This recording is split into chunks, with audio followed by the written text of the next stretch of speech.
diniy ustozlarni ko'zga ilmaydi. Ularni qo'rqinchoq, har xil gaplar bilan e'tibor olmaydi. Gapini tinglamaydi. Musulmonlar ichidan kofiriz deydi. Ko'pincha bilimsiz, diniy saviyasi tuvan, oshqulluq yoki emaslikni qanday ayiramiz?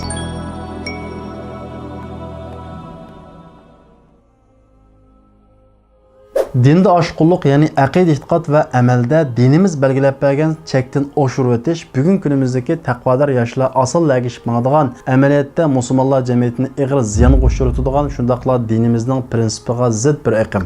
Chunki bu oshqun aqimdagi kishilar o'ziga o'xshash qarashda bo'lmaganlarni yoki o'zi mangan yo'lga mangmaganlarni gunohkor, ig'ir bo'lganda musulmon emas deb qarab, musulmonlar ichidan kofir izlashni ham aqidaning yuksak nuqtasi deb qaraydi. Amaliyotda bu xil qarash islomning o'ttirhalliqdan iborat bu alohidligiga amal qilmagan, musulmonlarning o'ttirisini bo'lgunchilikka soladigan va musulmonlarni ig'ir ziyonga uchratadigan xatarlik bir xil aqim. Shuning uchun payg'ambar alayhissalom bu xil qarashli kishilardan bizni bir qancha xil o'rinda alohida ogohlantirib, ularning sifatlarini bayon qilib bergan. Sahih Buxoriy va Sahih Muslimga o'xshash ishonchli hadis kitoblarida naql qilinishicha, payg'ambar alayhissalom ularning sifatlarini bayon qilib mundaq deydi: Qiyomat yaqinlashganda bir turli kishilar maydonga keladi. Ular yoshlardan tarkib topgan bo'ladi. Ularning aqli ojiz, ya'ni tafakkur qilish quvvati tuvan, yiroqni ko'rolmaydi. Sizlar o'qigan Qur'oninglar, o'tagan namozinglar, tutgan ro'zanglarni, ularning o'qigan Qur'oni, o'tagan namozi, tutgan ro'zasi oldida hech narsa emas deb qolasizlar. Ya'ni ular shunda taqvo kishilar, shunda ibodatgo'y kishilar. Ular Qur'on o'qiydi, lekin Qur'on ularning geldan o'tmaydi.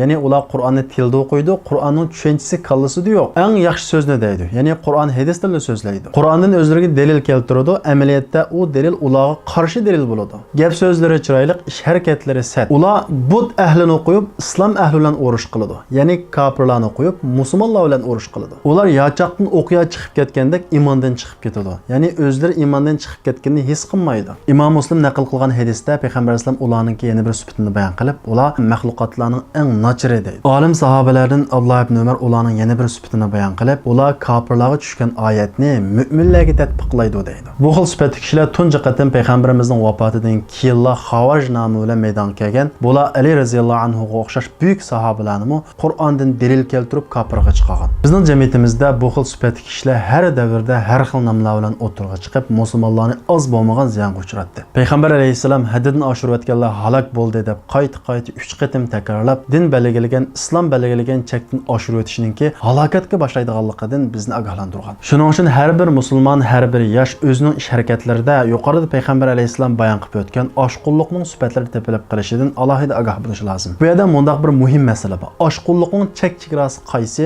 Oshqulluq yoki emaslikni qanday ayiramiz? Biz Xitoylar va boshqa din dushmanlari tarafidan diniy asabiylik, normal diniy faoliyat degan gaplarni anglaymiz. Biz davatgan diniy oshqulluq bilan ular davatgan diniy asabiylik, normal diniy faoliyat o'rtasida farq bormi? Albatta farq bor. Biz davatgan oshqulluq yoki o'tirhallik dinning o'lchami bo'yicha, ya'ni Alloh bekitgan o'lcham bilan belgilanadi. Dinning sirtidagi kishilarning kallasidagi o'lchamlar yoki ko'ngil xohishi bilan mav oshqulluq, mav o'tirhallik deb o'lchishi bu dinda e'tirof qilinmaydi. Balki bu oshqulluq va asabiylik nomi bilan dinga qilingan hujum hisoblanadi. Biz davatgan o'tirhallik, ya'ni chekdan oshmaslik, g'ayri musulmonlar qabul qiladigan darajada yo'l tutib menish deganlikmi emas. Alloh taolo bu xil yo'ldan bizni ogohlantirib, Sura Nisoning 151-oyatida mundaq deydi: Payg'ambarlarning ba'zisiga ishonamiz, ba'zisiga ishonmaymiz deguchilar, ya'ni iymon bilan kufrning o'ttirisida yo'l tutquchilar, ular iymonni da'vo qilgan taqdirdami, ular rostli kofirlardir degan. Islomning barliq belgilamelarida chekdan oshmay, amaldan qoldirmay mangan yo'l o'tirhal yo'l hisoblanadi. Shuning uchun taqvodorlikni dastlab qilib, oshqulluq yo'l ochishdan, o'tirhallikni dastlab qilib, sustlikqa yo'l ochishdan saqlanish lozim.